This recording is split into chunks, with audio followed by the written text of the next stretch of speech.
Welcome back to another technical deep dive here in the debug zone. Today we're tackling a big question and breaking it down with insights from other users. Hopefully this clears up some misconceptions and helps you get the answer you need. So buckle up, stay a little curious, and let's jump right in.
And that's a wrap.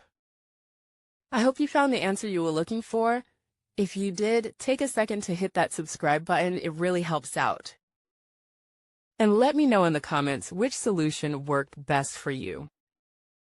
See you next time in the debug zone.